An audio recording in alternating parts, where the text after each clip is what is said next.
présenter son livre « L'universalisme en procès ».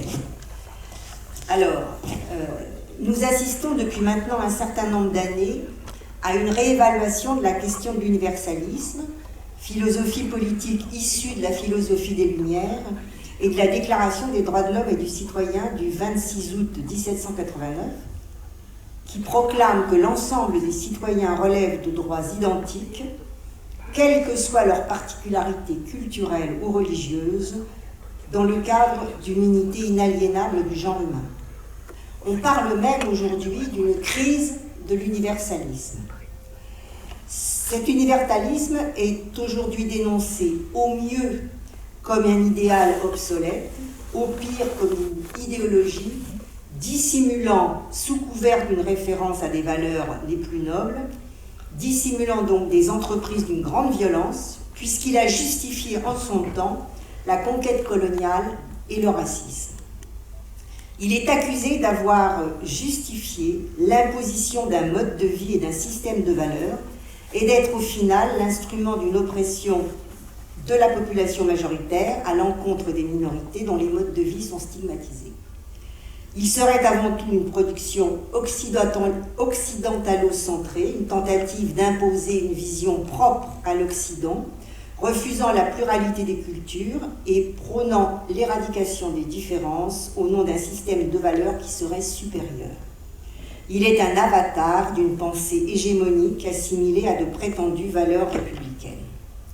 Mais à contrario, on peut s'interroger sur le fait que critiquer l'universalisme parce que dans la réalité sociale, il existe des différences scandaleuses de statut entre les citoyens, on peut s'interroger en se posant la question, est-ce légitime de critiquer ainsi l'universalisme qui peut être vu comme une visée, un dépassement des appartenances vers une affiliation plus large?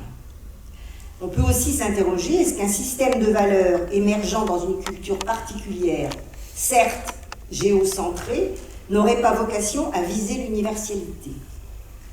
Est-ce que l'appel à des appartenances identitaires, le recours à des communautés de sexe, de religion, de culture, est en soi un progrès libérateur, alors qu'il enferme le sujet dans une assignation définitive? En un mot, est-ce que l'on peut ainsi balayer l'apport des Lumières sans se demander ce qu'il en était en fait et ce qu'il a permis? Donc, comment penser l'universalisme en prenant en compte l'ensemble des éléments que ce débat exige? C'est à cette fin donc que nous avons invité Alain Policar ce soir. Donc, vous êtes chercheur associé au Centre de recherche politique de Sciences Po, et vous avez commis de très nombreux ouvrages touchant à la fois à des figures intellectuelles qui vous paraissent être très éclairantes, et vous vous êtes beaucoup attaché aussi à des questions touchant à la justice sociale, aux libertés citoyennes, mais aussi en creusant, vous avez aussi creusé le sillon d'une réflexion autour des pensées décolonialistes, des pensées post-colonialistes, interactionnelles, et vous avez aussi interrogé le retour à la notion de race qui réémerge dans les débats tels qu'on peut les lire très souvent actuellement, alors que cette notion de race avait été quand même relativement déconsidérée après la Deuxième Guerre mondiale et ce qui s'était passé dans ce deuxième conflit mondial. Donc je vais vous laisser la parole pour votre conférence, et puis après, nous échangerons avec la salle, les questions viendront plus tard. Merci beaucoup, Evelyne. Peut-être que je prenne le micro pour l'enregistrement. Oui. Merci de m'avoir invité. C'est la première fois que je viens à Clermont-Ferrand. Et donc, j'ai l'occasion de rencontrer un vieil ami, Jacques Guyot, qui est là et qui me fait l'amitié d'être là. Nous sommes unis par beaucoup de choses, notamment par l'amour du rugby. À Clermont-Ferrand, c'est absolument indispensable, je crois, d'aimer le rugby, sinon on ne va pas vraiment Clermont-Ferrand. Je ne sais pas, peut-être que ça n'est pas le cas de tous, mais bon, c'est notre cas à lui et à moi. J'ai un petit problème, je voulais vous donner un plan que vous auriez pu voir affiché sur l'écran, mais je ne sais pas si on va y parvenir ou pas. Non, on n'y parvient pas. Ça n'est pas grave. On a évoqué, Evelyne a évoqué effectivement les problèmes de communautarisme, de communauté de communautarisme. C'est un domaine sur lequel j'ai... Merci. c'est pas grave. J'ai réfléchi également depuis un certain temps, et lorsque on m'avait invité, je croyais qu'on aurait le plan de la conférence de Tours, qui est assez proche de celle-là. On m'avait demandé, parce qu'à Tours, il y avait pas mal de manifestations de communautarisme religieux venant des catholiques intégristes, de réfléchir à cette notion-là. Et donc, il me semble qu'un concept comme l'universalisme, avec toutes les ambiguïtés que Evelyne a suggérées, se comprend mieux lorsque on l'oppose à un autre, et il n'est pas inutile, me semble-t-il, de l'opposer, ou du moins de le confronter, sinon l'opposer, à celui de communautarisme. Mais c'est nécessaire parce que l'usage de ce mot, communautarisme, est le plus souvent à visée polémique.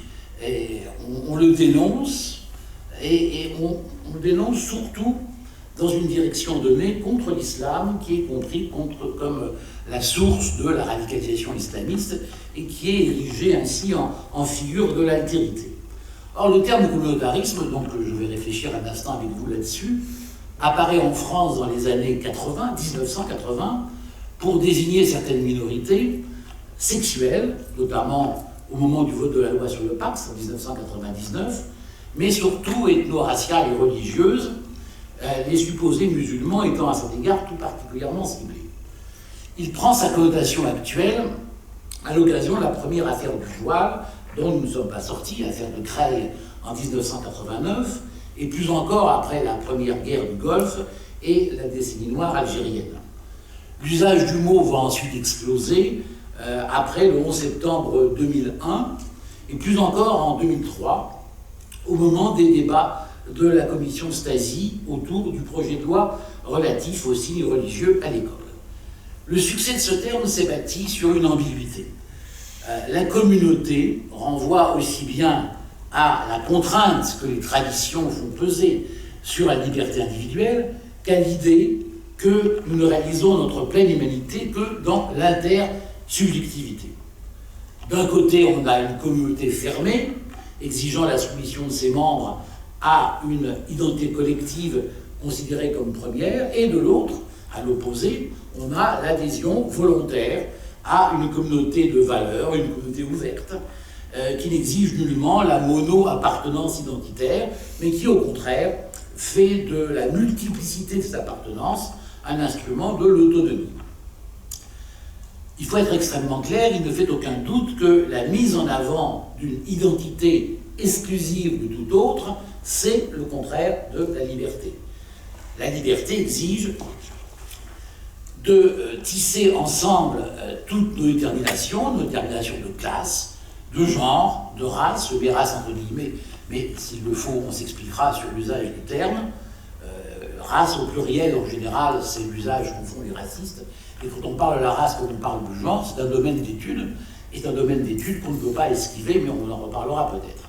Ceux qui cherchent à opposer, d'ailleurs, je le dis en passant, classe, genre, race, font, à mon sens, fausse route.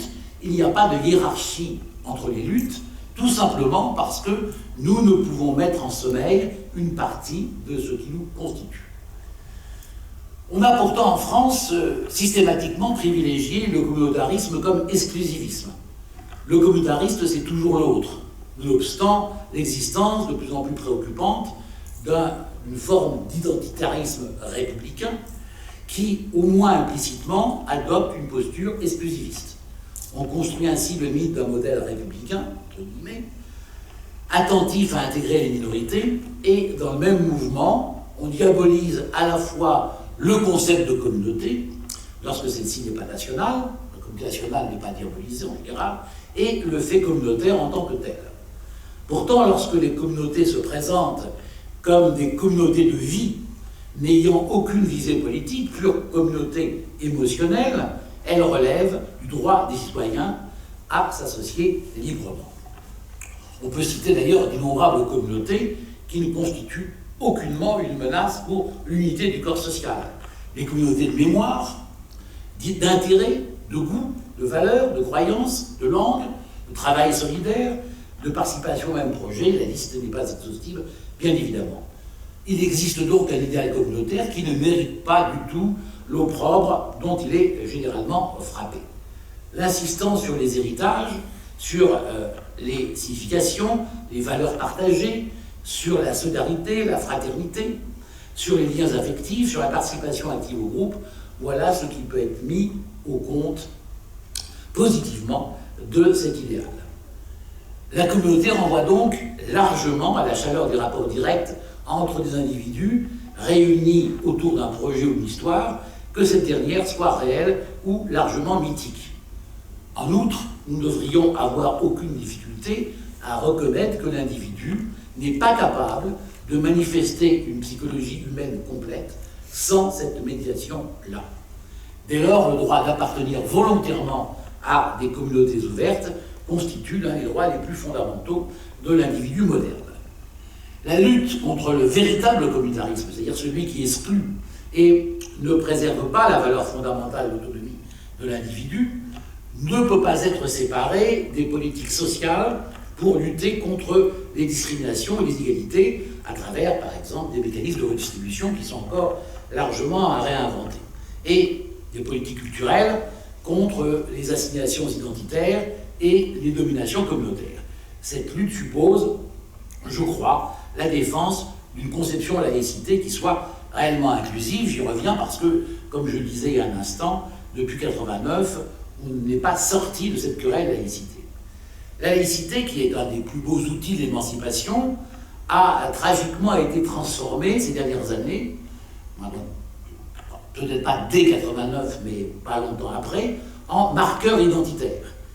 Cette situation est d'autant plus préoccupante que cette approche est avec des nuances revendiquées aussi bien à gauche qu'à droite, imposant implicitement l'idée d'une différence fondamentale entre nous, entre guillemets, et des populations, je le répète, essentiellement définies comme musulmanes, accusées de se tenir à l'écart des références communes de la société française.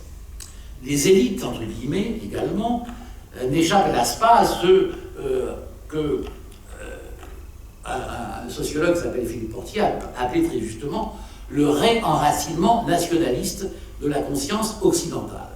Il y a une expression qui a été trouvée pour désigner cet état d'esprit qui me semble très suggestive par une philosophe française mais qui fait sa carrière en Grande-Bretagne, à Oxford, enfin d'abord à Londres puis à Oxford, c'est l'expression de catho-républicanisme, qui est une catégorisation, on croit, assez correcte de l'idéologie d'un mouvement que vous connaissez peut-être qui s'appelle le Printemps républicain et qui exprime précisément cette trahison de l'idéal universaliste du républicanisme classique. Dans le même sens, Étienne Balibar décrit une laïcité qui doit servir, évidemment, il le fait de façon critique, ça va de soi, qui doit servir à l'assimilation des populations d'origine étrangère, ce qui veut dire en clair, c'est encore Balibar qui parle, coloniale et post-coloniale, population toujours encore susceptible, dit-il, de par leurs croyances religieuses, de constituer un corps étranger au sein de la nation. Fin de citation. Un soupçon permanent sur certaines catégories de la population. Alors, la laïcité, selon la loi de 1905, représente un idéal libéral au sens noble libéral, pas au sens économique du terme, évidemment, un idéal libéral de séparation stricte des ordres de la religion et de la politique. Ce n'est pas la conception défendue par ce que j'appelle nos républicains, entre guillemets, autoproclamés. Pour ces derniers, il convient d'adopter une attitude de combat à l'égard des croyances religieuses. Alors, je m'en expliquerai, je ne dis pas que l'attitude de combat à l'égard des croyances ne soit pas justifiable, mais elle ne peut pas être menée au nom de la laïcité, ça n'a rien à voir. Les minorités, dès lors, devraient, selon cette attitude de combat, reléguer dans le domaine privé leurs différences culturelles et religieuses au nom du lien civique. Nous avons laissé ainsi s'accomplir la transformation de la laïcité d'un principe démocratique, ce qu'elle était et qu'elle devrait demeurer, à une valeur, dont j'oppose principe et valeur, à une valeur dite républicaine, mais en fait valeur qui est une valeur essentiellement identitaire, qui oblige le citoyen, s'il ne veut pas risquer une sorte d'excommunication civile, sous une qualification qu'on a beaucoup utilisée il y a quelque temps, la qualification de séparatiste. L'exaltation actuelle par nos dirigeants politiques des valeurs de la République, je le répète, dont laïcité serait le socle presque totémique, ne cache-t-elle pas la résurgence d'une sorte de religion civile de l'État? L'option assimilationniste ressurgit à nouveau dans ce combat pour une véritable adhésion de cœur à la laïcité qui viserait de fait à l'intégration volontariste des nouveaux arrivants et à l'homogénéisation culturelle de toutes les composantes de la population, sans exception. On doit pourtant se demander s'il existe une bonne raison de penser que la supposée identité nationale française aurait cet extraordinaire privilège de coïncider avec l'universel, ce qui nous affranchirait de l'effort d'ouverture à l'altérité de l'autre. Tous les principes en vigueur dans une société ne sont pas neutres et universels. Ils reproduisent, à la seule différence de l'égalité entre les sexes, ils reproduisent les valeurs et les normes de la culture majoritaire. Il est aisé de repérer, par conséquent, dans les infléchissements contemporains du républicanisme français, une propension à un communautarisme d'un certain type qui chercherait à faire prévaloir en France la représentation d'une communauté culturellement et linguistiquement homogénéisée, donc débarrassée de sa diversité. Républicanisme toujours entre guillemets douteux, qui confond universalité et uniformité, et qui, au lieu de combattre les obsessions identitaires, les renforce. Un universalisme authentique, et j'en viens à la partie plus programmatique après cette partie critique, doit se tenir à distance de ces obsessions. Et pour ce faire, il convient de le repenser en ayant à l'esprit ce que Evelyne a mentionné tout à l'heure, en ayant à l'esprit que ces promesses non tenues sont à l'origine de la crise qu'il traverse. Et le dossier de l'accusation est extrêmement lourd. Le recours incantatoire aux valeurs universelles s'est accommodé de la persistance des discriminations, qu'elles soient entre pays riches et pays pauvres, ou à l'intérieur de ces pays, entre populations favorisées et populations marginalisées. La pente assimilationniste du modèle républicain à la française, au-delà de son catéchisme d'indifférence à la différence, a accompagné, chemin faisant, le dévoiement de la valeur d'égalité jusqu'à l'infériorisation de l'autre. Il faut donc, et c'est donc la deuxième partie, il faut donc commencer par reconnaître les torts pour les réparer. Reconnaître l'injustice, c'est le titre que j'ai donné à cette deuxième partie. Un universalisme fidèle à ses promesses ne peut ignorer donc que son nom a trop souvent servi à justifier l'oppression. Il lui faut donc tenir compte de la marginalisation systématique liée au passé esclavagiste et colonial de certaines populations, ce qui suppose de rendre optimales les chances de participation au destin d'une collectivité en dénonçant les lois, les règlements administratifs, les pratiques professionnelles, etc., qui permettent l'existence de citoyens de seconde zone. Devant le choix entre universalisme abstrait, c'est-à-dire l'universalisme indifférent à la différence, indifférent à la couleur, comme on dit aux États-Unis, et l'affirmation outrancière de la différence collective, il importe de déconstruire les classifications habituelles afin de rendre celles-ci contingentes et d'éviter aussi bien de glorifier les identités de groupe que d'omettre les luttes de redistribution. Et c'est dans cette perspective que situent les travaux d'une philosophe que j'apprécie énormément, qui s'appelle une jeune philosophe, qui s'appelle Magali Besson. Ces travaux appellent à reconstruire des institutions, des normes, des pratiques, des structures plus inclusives et moins inégalitaires. Et cette reconstruction implique de visibiliser le caractère structurel de l'inégalité qui pèse sur les populations anciennement colonisées et ou réduites en esclavage. On ne peut fonder le refus de la réparation, comme c'est très souvent le cas, sur le décalage temporel entre le moment où les crimes se sont produits et la formulation contemporaine des revendications de rétablissement de la justice. C'est un argument qu'on entend souvent, c'est du passé, et on ne peut pas tenir pour responsables les populations qui n'ont pas été des acteurs ou des complices de cette politique de colonisation. Eh bien, ce serait, selon Magali Besson, de dire ce raisonnement, ce serait, selon elle, et je l'approuve si je la cite, se méprendre sur la nature de ces injustices. plutôt que de les considérer, je la cite encore, comme des crimes historiques datés et finis, on devrait les envisager comme des injustices persistantes affectant la structure même juridique, politique et sociale de la République. Fin de citation, c'est extrait de son dernier, enfin pas son dernier ouvrage, mais l'avant-dernier, qui s'appelle « Faire justice de l'irréparable, esclavage colonial et responsabilité contemporaine ». Ce qui est à réparer, donc, ce n'est pas le passé, ce n'est pas le crime passé, c'est la structure, nos structures institutionnelles présentes, lesquelles restent marquées par les anciennes inégalités raciales.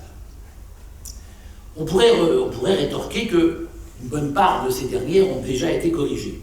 Mais c'est précisément ce que réfute Magali Besson. En examinant la période située entre 1848, date de l'abolition réelle de l'esclavage, il y a eu une abolition antérieure, mais Napoléon est revenu là-dessus, comme vous le savez.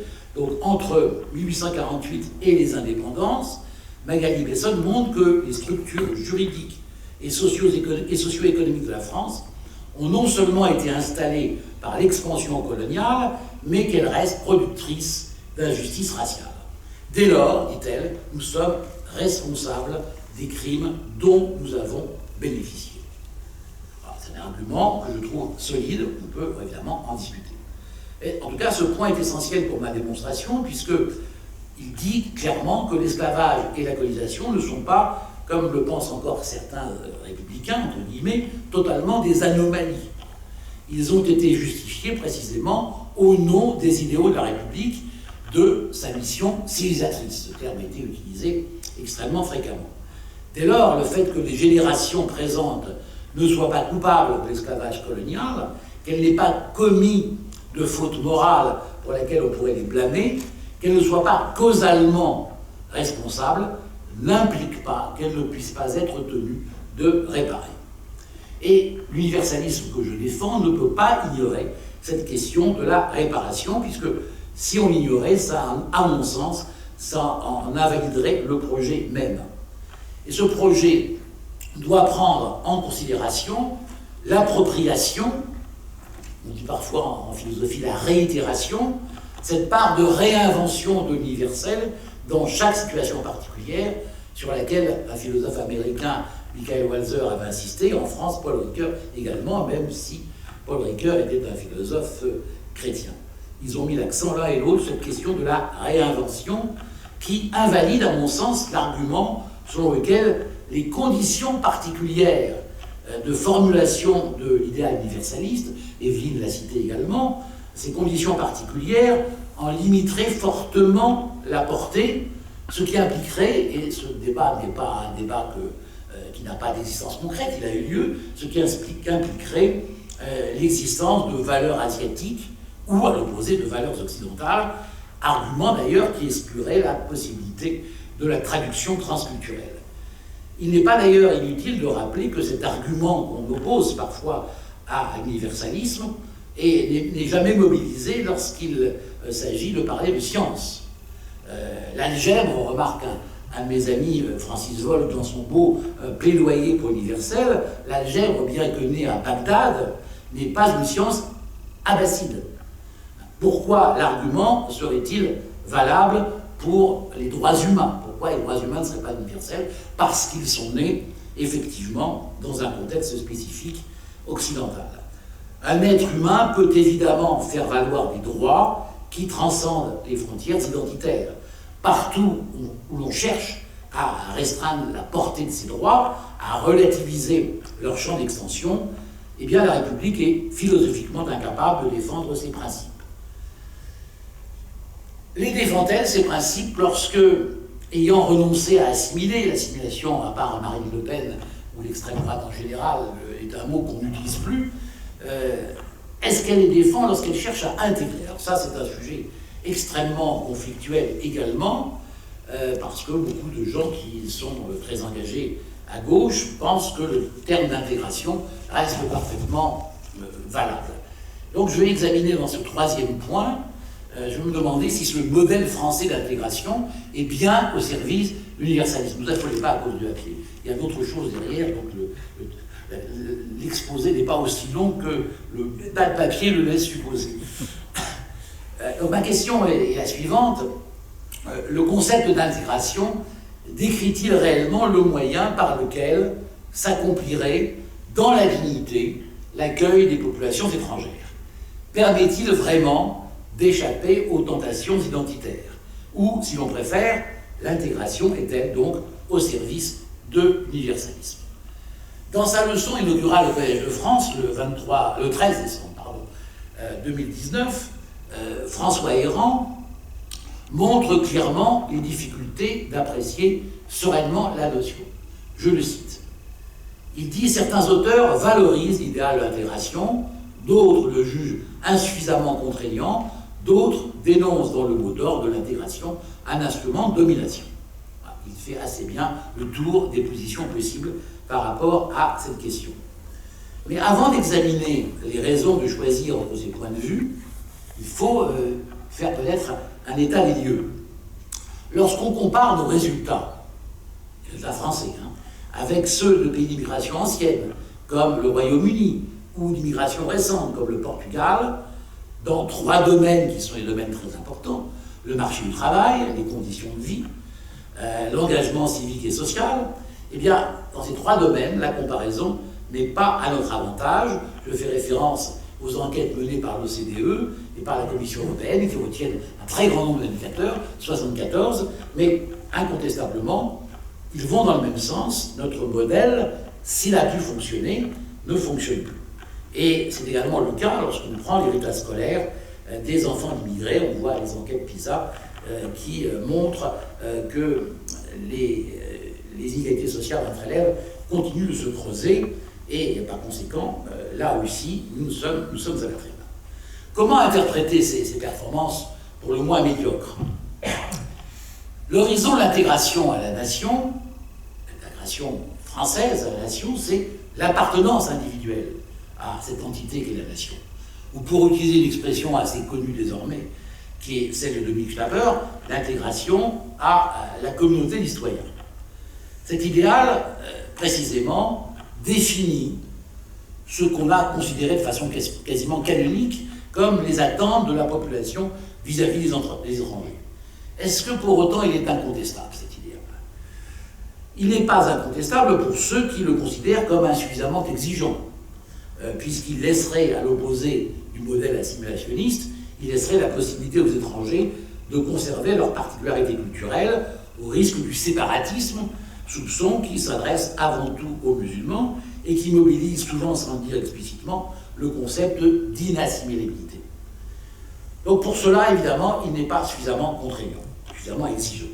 Mais il n'est pas non plus incontestable pour ceux qui voient dans l'idée même d'intégration, parce qu'elle jetterait un doute sur la légitimité de la présence des immigrés, un instrument de domination.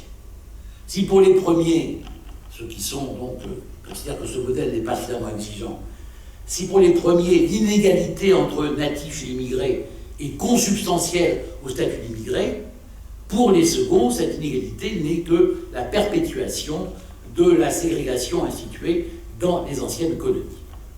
La position médiane, laquelle se contenterait dans une perspective qui est proche de celle de Dominique Schlapper, à laquelle d'ailleurs François Héran se rallie plus ou moins, moi non, de faire de l'intégration un idéal régulateur, ça entre en quelque sorte en résonance, en congruence avec une définition normative de l'intégration. C'est-à-dire ce qu'il faut faire. Mais le problème principal soulevé par cette conception est, à mon sens, son caractère circulaire. Pour devenir citoyen, il faut être intégré, mais l'intégration n'est possible que par l'obtention de la citoyenneté. De surcroît, quelle attitude adopter vis-à-vis des populations qui ne bénéficient pas, et peut-être ne bénéficieront jamais, parce que considérées comme non intégrables, précisément, du statut de citoyen. On voit ici qu'on n'est pas très éloigné de la thématique de l'assimilation. Il est donc guère surprenant que le terme même d'intégration fasse le plus souvent l'objet d'un vif rejet de la part des immigrés et de leurs descendants. Ce rejet peut être considéré, c'est du moins mon sentiment, comme le signe de la nature ségrégative de la notion, du point de vue, en quelque sorte, du dominant sur le dominé. Ne conviendrait-il donc pas d'éviter un mot qui implique un type de relation sociale trop pesant et qui, en définitive, revient à mettre en doute la légitimité de la présence des immigrés au sein de la nation? Les questionnaires de mesure de l'intégration impliquent qu'il est légitime de s'en préoccuper à propos d'individus nés en France ou qui vivent sur le territoire national depuis l'enfance. Le simple fait de poser la question en lui-même entérine et nourrit le soupçon. Bref, compte tenu de la difficulté morale, de mon point de vue, d'imposer une dimension normative, donc ce qu'il faudrait faire. Je bouge parce que j'ai des petites crampes, m'excusez. Ça m'arrive assez souvent lorsque je n'ai pas bu assez. Ne faudrait-il pas donc se contenter d'une approche descriptive? Il serait alors aisé d'observer une diminution des spécificités culturelles au bout d'un certain nombre d'années de présence sur un territoire d'accueil. L'intégration, dès lors, ne se constaterait qu'après coup.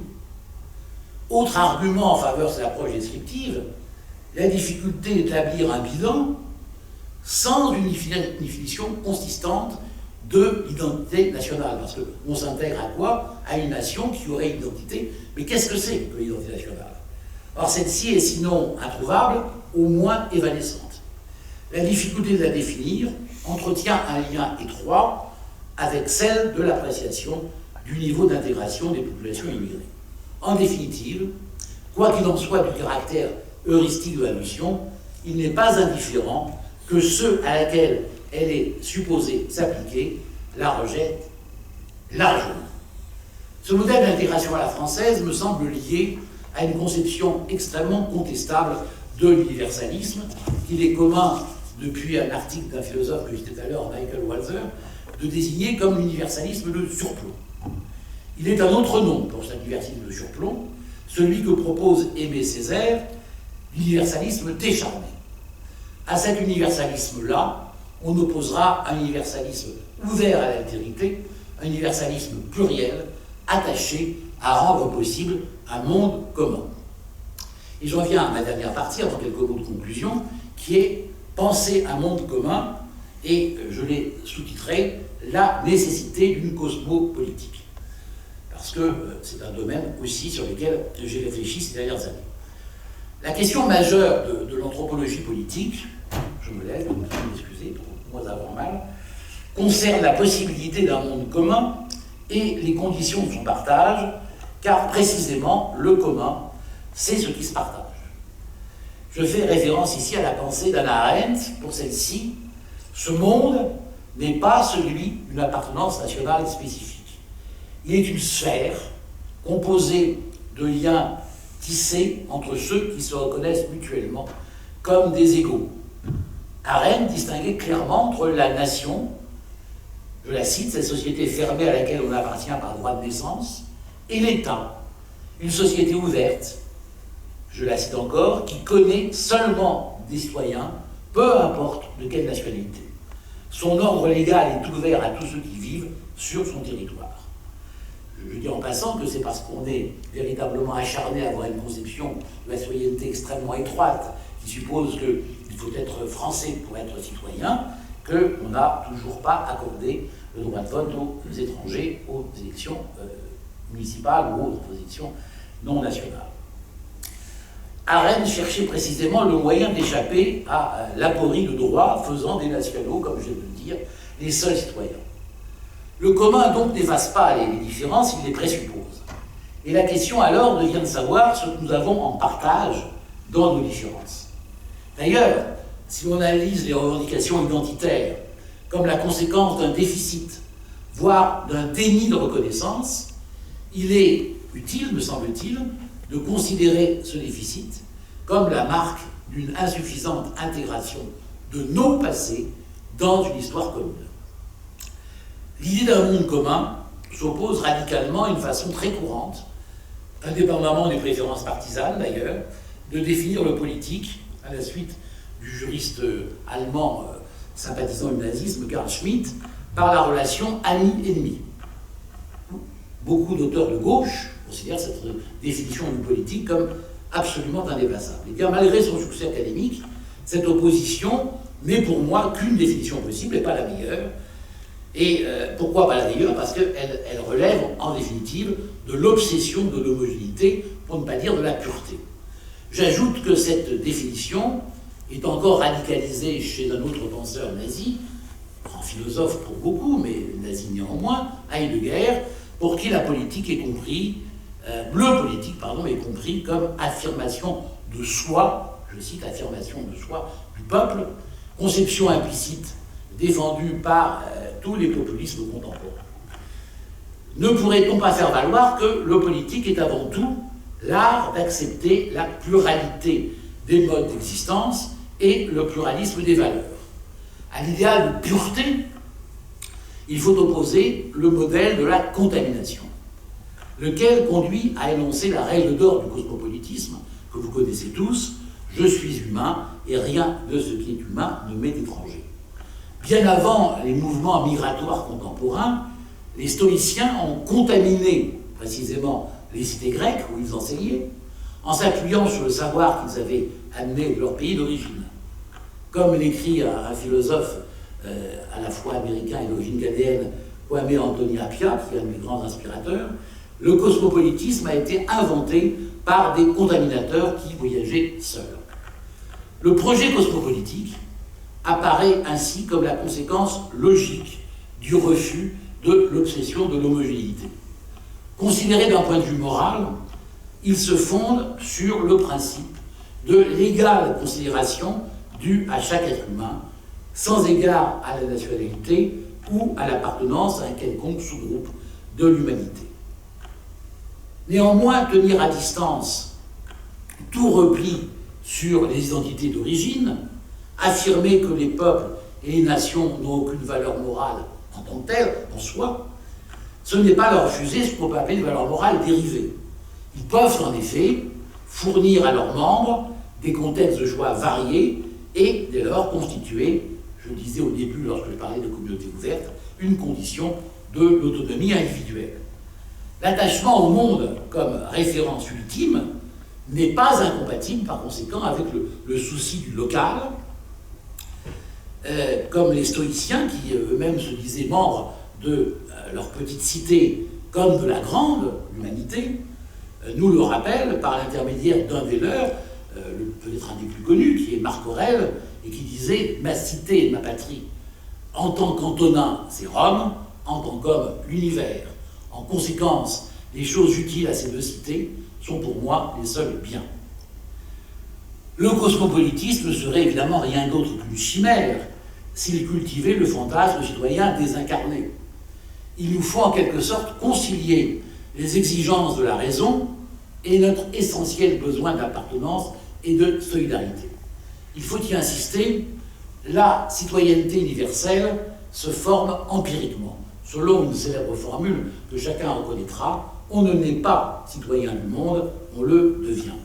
Et il n'est pas impossible d'interpréter l'histoire contemporaine comme l'expression, certes timide, de cette transformation, tout particulièrement de la transformation de notre sensibilité morale. Je m'explique sur ce point avant de conclure. Je considère que le souci moral à l'égard des autres est partie intégrante de notre désir de mener nous-mêmes ce qu'on appelle en philosophie politique une vie bonne. C'est un terme qui paraît un peu naïf, mais il est assez puissant, me semble-t-il. Adam Smith, qui est bien connu comme étant l'un des fondateurs de la théorie économique classique, écrivait qu'aussi égoïste l'homme puisse être, il écrivait ça non pas dans La richesse des nations, mais dans la théorie des sentiments moraux, en 1759, aussi égoïste l'homme puisse être, disait-il, il y a certains principes dans sa nature qui le conduisent à s'intéresser à la fortune des autres et qui lui rendent nécessaire leur bonheur, quoi qu'il n'en retire rien d'autre que le plaisir de les voir heureux. L'attachement à une communauté politique donnée est corrélé, me semble-t-il, au sentiment d'appartenir à une communauté juste. Pour le dire de façon plus concrète, nous sommes nombreux à préférer la France des droits de l'homme, la patrie des droits de l'homme, à l'empire colonial.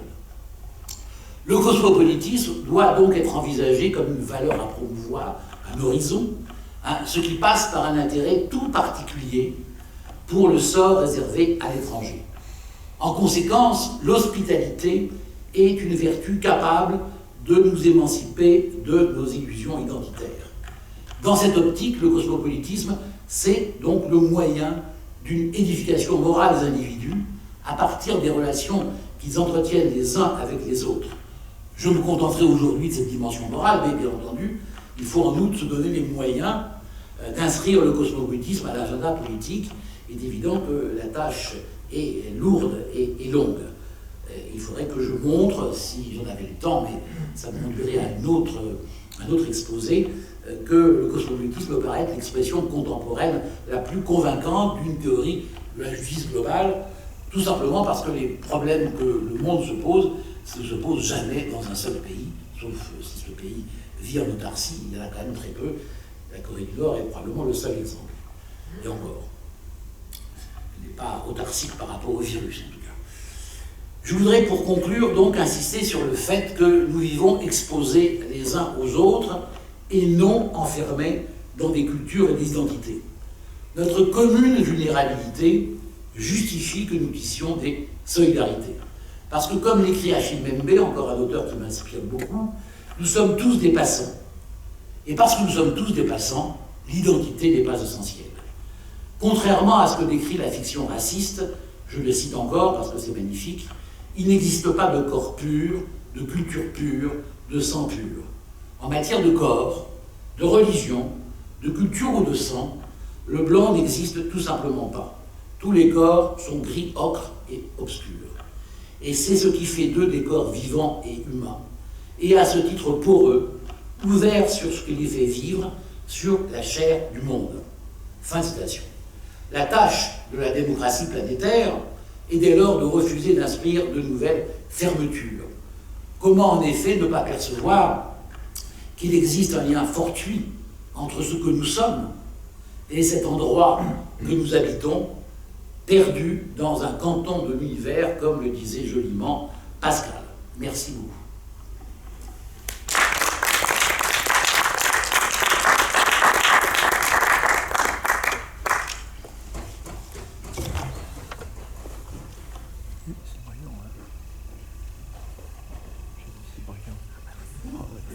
Cet exposé fut bien dense. On va se prêter au jeu des questions à l'orateur. Donc surtout, allez-y, posez les questions, tout ce qui... Voilà, lâchez.